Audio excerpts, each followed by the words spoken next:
ಇಡೀ ದೇಶದಾದ್ಯಂತ ಈಗ ಸದ್ಯಕ್ಕೆ ಚರ್ಚೆ ಆಗ್ತಾ ಇರೋದೇ ಮೋದಿ ಕೊಟ್ಟಂತಹ ಸಲಹೆ ಮತ್ತು ಮಾಡಿದಂತಹ ಮನವಿ.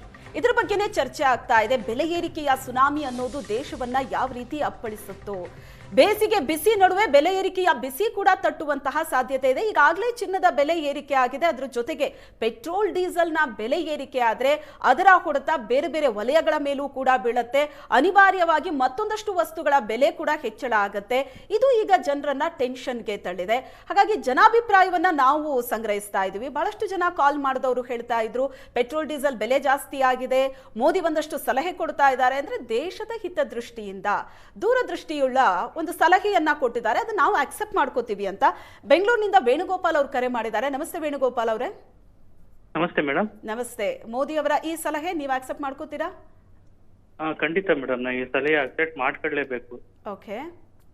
ನಮ್ಮ ದೇಶದ ಒಂದು ಆರ್ಥಿಕ ಪರಿಸ್ಥಿತಿ ಚೆನ್ನಾಗಿರ್ಬೇಕು ಅಂದ್ರೆ ಮೋದಿ ಏನ್ ಸಲಹೆ ಕೊಟ್ಟಿದ್ದಾರೆ ಅದನ್ನ ನಾವು ಚಾಚು ತಪ್ಪದೆ ಪ್ರತಿಯೊಬ್ರು ಅಂದ್ರೆ MP ಇಂದ ಹಿಡಿದು ಒಬ್ಬ MLA ಅಂತ ಹಿಡಿದು ಒಬ್ಬ ಸಾಮಾನ್ಯ ವರ್ಗದವರು ಸಹ ನಾವು ಮಾಡ್ಕೊಂಡ್ ಬಂದ್ರೆ ಒಂದು ವರ್ಷದಲ್ಲಿ ಒಂದು ಚಿನ್ನದ ಬೆಲೆ ಅಥವಾ ಒಂದು ಇಂಧನದ ಬೆಲೆ ನಮ್ಗೆ ಇನ್ನೂ ತೀರಾ ಕಡಿಮೆ ಆಗ್ಬೇಕು. ದೇಶ ಒಂದು ಆರ್ಥಿಕ ವ್ಯವಸ್ಥೆಗೆ ಸಾಲ ಮಾಡ್ಕೊಂಡಂಗೆ ಚೆನ್ನಾಗಿರ್ಬೇಕು ಅಂದ್ರೆ ಖಂಡಿತ ನಾವು ಮೋದಿ ಸಲಹೆ ಏನ್ ಕೊಟ್ಟಿದ್ದಾರೆ, ಈ ಚಿನ್ನ ತಗೊಂಬಾರ್ದು ಅಂತ ಅವ್ರು ಹೇಳಿದಾರಲ್ಲ, ಚಿನ್ನ ತಗೊಂಡಾಗ ಚಿನ್ನದ ಬೆಲೆ ಜಾಸ್ತಿ ಆಗುತ್ತೆ. ಒಂದ್ ವರ್ಷ ನಾವು ಚಿನ್ನ ತಗೊಳ್ಲಿಲ್ಲ ಅಂದ್ರೆ ಚಿನ್ನದ ಬೆಲೆ ತೀರಾ ಕಡಿಮೆ ಆಗುತ್ತೆ. ಬೇಡಿಕೆ ಯಾವಾಗ ಜಾಸ್ತಿ ಆತೈತೆ ಅದ್ರ ಬೆಲೆ ಜಾಸ್ತಿ ಆಗುತ್ತೆ ಅಂತ ನಾನು ಅನ್ಕೊಂಡಿದ್ದೀನಿ. ಚಿನ್ನ ಒಂದ್ ವರ್ಷ ತಗೋಬೇಡಿ ಅಂದಿದ್ದು ನಿಮ್ಗೆ ಅದು ಸಮಸ್ಯೆ ಅಂತ ಅನ್ನಿಸ್ತಿಲ್ಲ. ಈಗ ಒಂದ್ ವರ್ಷ ಫಾರಿನ್ ಟ್ರಿಪ್ ಮಾಡಬೇಡಿ ಅಂತ ಅಂದ್ರು. ಹೌದು. ಈಗ ಒಂದ್ ವೇಳೆ ನೀವು ಟ್ರಿಪ್ ಪ್ಲಾನ್ ಮಾಡಿದಿದ್ರು ಕ್ಯಾನ್ಸಲ್ ಮಾಡ್ಕೋತಾ ಇದ್ರ ಅಥವಾ ಹೋಗಿ ಬರ್ತಿದ್ರಾ? ಇಲ್ಲ ಮೇಡಮ್, ನಾವು ಆಲ್ರೆಡಿ ನಾವು ಪ್ಲಾನ್ ಮಾಡಿದ್ದು, ನಾವೇ ಎಲ್ಲ ಗ್ರೂಪ್ ಮಾಡ್ಕೊಂಡು ಇವಾಗ ಕ್ಯಾನ್ಸಲ್ ಮಾಡಿದೀವಿ. ಯಾಕಂದ್ರೆ ನಾವು ಸೈಬರ್ ಸೆಂಟರ್ ಇದೆ madam, Mahalakshmi cyber centre. Okay, cyber centre computer service. Modi ಅವರ ಈ ಸಲಹೆ ನೀವು ಅಕ್ಸೆಪ್ಟ್ ಮಾಡ್ಕೋತೀರಿ? ದೇಶದ ಹಿತದೃಷ್ಟಿಯಿಂದ ಒಳ್ಳೆಯದು ಸಲಹೆ ಇದು. ಮೇಡಮ್, ಈಗ ನಮ್ಮ ದೇಶದ ಗಡಿ ಭಾಗದಲ್ಲಿ ಹೆಂಗೆ ಯೋಧರು ನಮ್ಮ ದೇಶ ಸೇವೆ ಮಾಡ್ಕೊಂಡು ನಮ್ನ ಹೆಂಗ್ ಕಾಪಾಡ್ತಾ ಇದ್ದಾರೆ, ನಾವು ಪ್ರತಿಯೊಬ್ರು ಸಹ ಈ ಸಲಹೆಗಳನ್ನ ನಮ್ಮ ದೇಶ ಸೇವೆ ಅನ್ಕೊಬೇಕು. ಇದು ಒಂಥರ ಯುದ್ಧ ಅಂತ ನಾವು ಅನ್ಕೊಬೇಕು. ಅದು ನಿಜ. ಯಾಕಂದ್ರೆ ಗಡಿ ಕಾಯುವಂತಹ ಯೋಧರೇನಿದ್ದಾರೆ ಅವರಷ್ಟೇ ಅಲ್ಲ, ಒಳಗಡೆ ಇರೋರು ಕೂಡ ದೇಶ ಪ್ರೇಮ ಮೆರಿಬೇಕು ಅಲ್ವಾ? ಈ ಯುದ್ಧ ಇದೆಯಲ್ಲ, ಇದು ಬಹಳ ಇಂಪಾರ್ಟೆಂಟ್. ಇದು ದೇಶದ ಒಳಗಡೆ ನಡೀತಾ ಇರುವಂತಹ ಯುದ್ಧ. ಇಲ್ಲಿ ಇರುವಂತ ಪ್ರತಿಯೊಬ್ಬ ಭಾರತೀಯರು ಕೂಡ ಯೋಧರೇ. ಸೊ ಈ ಮೂಲಕ ದೇಶ ಪ್ರೇಮ ತೋರಿಸ್ಬೇಕು ಅಂತ ಹೇಳ್ತಾ ಇದ್ದೀರಿ. Thank you so much. Thank you so much. ಈಗ ಇನ್ನೊಬ್ರು ಕಾಲರ್ ಇದ್ದಾರೆ ನಮ್ಮ ಜೊತೆ, ವಿಸ್ಮಯ್ ವಶಿಷ್ಠ ಅಂತ. ನಮಸ್ತೆ ಸರ್. ವಿಸ್ಮಯ್ ಅವರ ನಮಸ್ತೆ. ಹಲೋ, ನಮಸ್ತೆ. ಕೇಳಿಸ್ತಿದ್ಯಾ ವಿಸ್ಮಯ್? ಕೇಳಿಸ್ತಿದ್ಯಾ? ಕಾಲ್ ಕಟ್ ಆಗಿದೆ. ಪೆಟ್ರೋಲ್ ಡೀಸೆಲ್ನ ಬೆಲೆ ಏರಿಕೆ ಯಾವುದೇ ಕ್ಷಣದಲ್ಲಾದರೂ ಆಗ್ಬೋದು, ಆದರೆ ಚಿನ್ನದ ಬೆಲೆ ಅಂತೂ ಏರಿಕೆ ಆಗಿದೆ. ಅದರ ಜೊತೆಗೆ ಪ್ರಧಾನಿ ಮೋದಿ ಅವರು ಕೊಟ್ಟಂತಹ ಒಂದಷ್ಟು ಸಲಹೆ. ದೇಶದ ಜನರಲ್ಲಿ ಒಂದಂತೂ ಆತಂಕ ಇದೆ, ಹಾಗಾದ್ರೆ ದೇಶ ಯಾವ ಪರಿಸ್ಥಿತಿಯಲ್ಲಿದೆ ಅಂತ. 1991ರ ಆರ್ಥಿಕ ಸಂಕಷ್ಟ ಏನಿದೆ ಅದನ್ನ ಬಹುತೇಕ ಜನರು ಈಗ ನೆನಪು ಮಾಡ್ಕೋತಾ ಇದ್ದಾರೆ. ಬಟ್ ಆಗಿನ ಪರಿಸ್ಥಿತಿಯೇ ಬೇರೆ, 2026ರ ಇವತ್ತಿನ ಪರಿಸ್ಥಿತಿಯೇ ಬೇರೆ ಇದೆ. ಆಗ ದೇಶ ಎದುರಿಸಿದಂತಹ ಸಮಸ್ಯೆಗಳು ಸಿಕ್ಕಾಪಟ್ಟೆ ಇತ್ತು. ಬಟ್ ಈಗ ಮುಂದೆ ಆಗಬಹುದಾದಂತಹ ಸಮಸ್ಯೆ ಎದುರಿಸೋದಕ್ಕೆ ಇವತ್ತೇ ರೆಡಿಯಾಗಿ, ಇವತ್ತಿನಿಂದಲೇ ನೀವು ಇದರ ಬಗ್ಗೆ ಕಾರ್ಯಪ್ರವೃತ್ತರಾದ್ರೆ ಇಷ್ಟು ದೊಡ್ಡ ಸಮಸ್ಯೆ ಮುಂದೆ ಎದುರಾಗೋದಿಲ್ಲ ಅಂತ ಮೋದಿ ಹೇಳ್ತಾ ಇರೋದು. ಅವಿನಾಶ್ ಇದ್ದಾರೆ, ಅವ್ರು ಏನ್ ಹೇಳ್ತಾರೆ ಕೇಳೋಣ. ಅವಿನಾಶ್ ಅವರೇ ನಮಸ್ತೆ. ಮೇಡಮ್ ನಮಸ್ತೆ, ಅವಿನಾಶ್ ಅಂತ ಬೆಂಗಳೂರಿಂದ. ಓಕೆ, ಹೇಳಿ.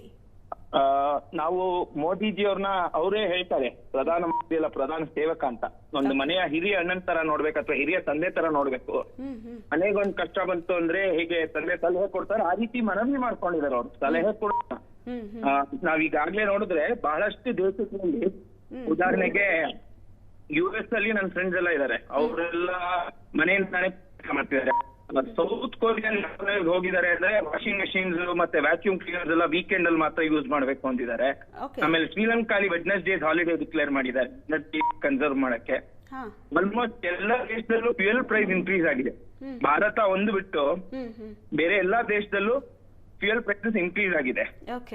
ಸೊ ನಾವು ಅವ್ರು ಕೊಟ್ಟಿರೋ ಸಲಹೆಯನ್ನ ಪಾಲಿಸ್ಬೇಕು. ಅವರು ವೃಥಾ ಖರ್ಚು ಮಾಡ್ಬೇಡಿ ಅಂತ ಹೇಳ್ತಿರೋದು. ಯಾರ್ದೋ ಮನೇಲಿ ಮದುವೆ ಇದ್ರೆ ಖಂಡಿತ ಚಿನ್ನ ಬೇಕಾಗುತ್ತೆ, ಅಂತ ಪರಿಸ್ಥಿತಿಲಿ ತಗೋಬೇಕು. ಚಿನ್ನ ನಾವು ಆಸ್ತಿಗೋಸ್ಕರ ಅಥವಾ 50 ಗ್ರಾಮ್ ಚಿನ್ನ ತಗೋಬೇಕು ಅಂದ್ರೆ 20 ಗ್ರಾಮ್ ಚಿನ್ನ ತಗೊಂಡು ಮದುವೆ ಮುಗಿಸಬಹುದು. ಖಂಡಿತ ಮದುವೆ ಇದೆ ಅಂತ ಚಿನ್ನ ತಗೊಳ್ದೇ ಇರಬೇಡಿ ಅಂತ ಮೋದಿ ಅವ್ರು ಮೋದಿ ಅವ್ರು ಹೇಳಿರೋದು ವೃಥಾ ತಗೋಬೇಡಿ.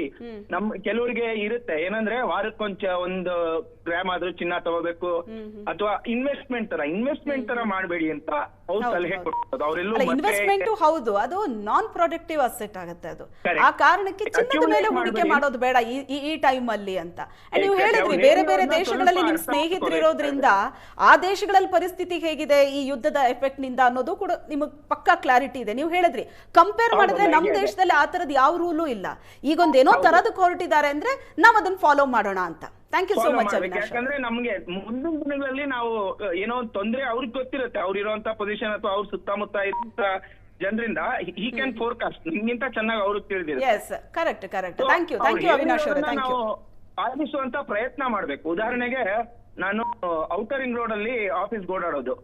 ಔಟರ್ ರಿಂಗ್ ರೋಡ್ ಅಲ್ಲಿ ನೋಡಿದ್ರೆ ತುಂಬಾ ಕಮ್ಮಿ ಕಾರಲ್ಲಿ 4 ಜನ ಕೂತಿರ್ತಾರೆ. Maximum Sarjapur outer ring road ಅಲ್ಲಂತೂ ಒಬ್ರೊಬ್ರೆ ಕಾರಲ್ಲಿ ಓಡಾಡ್ತಾರೆ. ಅಂತವರಿಗೆ ಮೆಟ್ರೋ ಅಥವಾ ಪಬ್ಲಿಕ್ ಟ್ರಾನ್ಸ್ಪೋರ್ಟ್ ಯೂಸ್ ಕಷ್ಟ ಇದೆ, ಜನ ಎಕ್ಸೆಪ್ಟ್ ಮಾಡೋದು. ಬಟ್ ಅಂತವರಿಗೆ ಸಲಹೆ ಕೊಡೋದು ತಪ್ಪಿಲ್ವಲ್ಲ, ಕಾರ್ ಪೂಲಿಂಗ್ ಮಾಡೋಂಥದ್ದು ಇರ್ಬೋದು. ನಾವು ಕಲಿಯೋದೇ ಇಲ್ಲ ಎಷ್ಟೇ ಇದಾದ್ರೂ. ಒಂದು ಅನಿವಾರ್ಯ ಪರಿಸ್ಥಿತಿ ಬಂದಾಗ್ಲೇ ನಾವ್ ಇಂಥವನ್ನೆಲ್ಲ ಕಲಿಯೋದು ಅಲ್ವಾ? ಅಂತ ಅನಿವಾರ್ಯ ಪರಿಸ್ಥಿತಿ ಕ್ರಿಯೇಟ್ ಆಗ್ಬೇಕು. ಬಾಯಲ್ಲಿ ಎಷ್ಟು ಹೇಳಿದ್ರು ಅದಾಗಲ್ಲ. ಈ ತರದ ಹೊಡೆತ ಬಿದ್ದಾಗ್ಲೇನೆ ನಾವು ಅದ್ರ ಬಗ್ಗೆ ಎಚ್ಚರಿಕೆಯಿಂದ ಹೆಜ್ಜೆ ಇಡ್ತೀವಿ. ಅದೊಂದು ಅನಿವಾರ್ಯ ಪರಿಸ್ಥಿತಿ ಅಂತ ಅದು. Thank you so much Avinash ಅವರೇ. ಒಂದು ಚಿಕ್ಕ ಬ್ರೇಕ್ನ ನಂತರ ಮತ್ತಷ್ಟು ಕಾಲ್ ಅನ್ನ ರಿಸೀವ್ ಮಾಡ್ತೀವಿ.